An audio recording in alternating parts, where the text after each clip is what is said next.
Hello, everybody. Today we'll be doing this question where we are simplifying using our reduction. So, if you haven't subscribed to the channel, please subscribe, like, and comment. Thank you so much. Now, let's start doing this question. I hope you still remember your 180 minus 180 plus 90 plus 90 minus 360 minus 360 plus in terms of the quadrant of that Cartesian plane, and your trig ratios: sine is positive in what quadrant, cos is positive in what quadrant, and tan is positive in what quadrant. We are going to apply those things here. First, we have sine into 180 minus x. Now, sine is positive in the first quadrant and second quadrant. Now, we have 180 minus here. 180 minus is on the second quadrant. We find sine where it's positive in the second quadrant, and also we find 180 minus in the same quadrant. So, we're going to have sine x positive sine xy, because both of them, 180 minus is on the second quadrant and sine also is positive on the second quadrant. Then coming here, we have cos of a negative angle. Cos of a negative angle is positive cos. So we're going to have times cos of x. Cos of a negative angle is positive cos.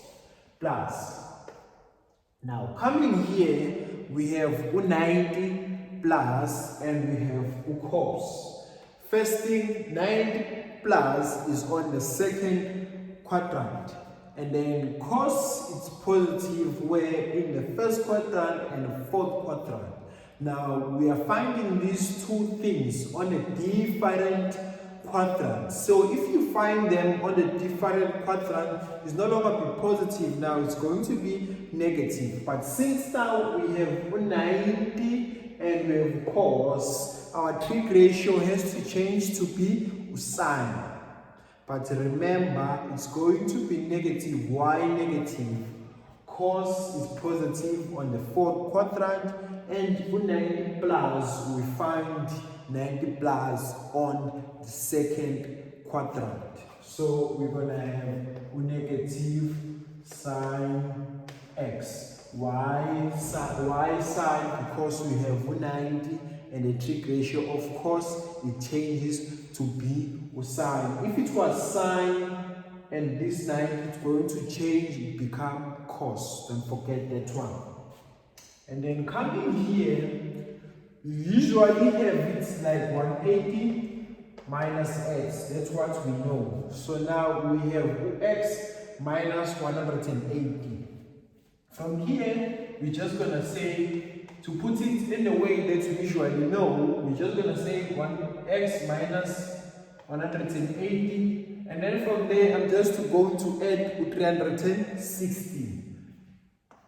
360. And then after that,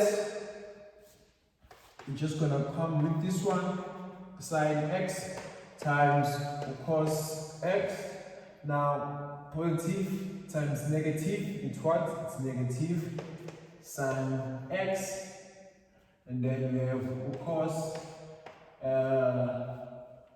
negative 180 plus 360. We have 180. So I'm just going to say 180 plus this x. Now I've put it in the way that we usually know. If you have a negative angle like this one, just add 160. Now from here, just going to continue sine x times cos of x, and then minus sine x.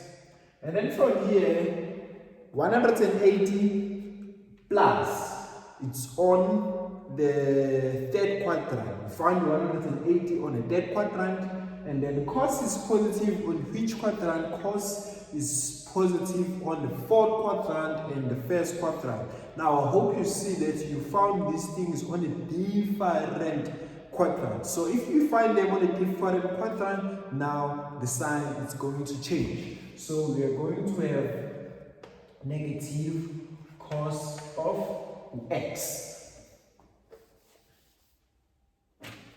And then from here, still have sine x, cos x. And then this negative times this negative become positive, sine x, cos x.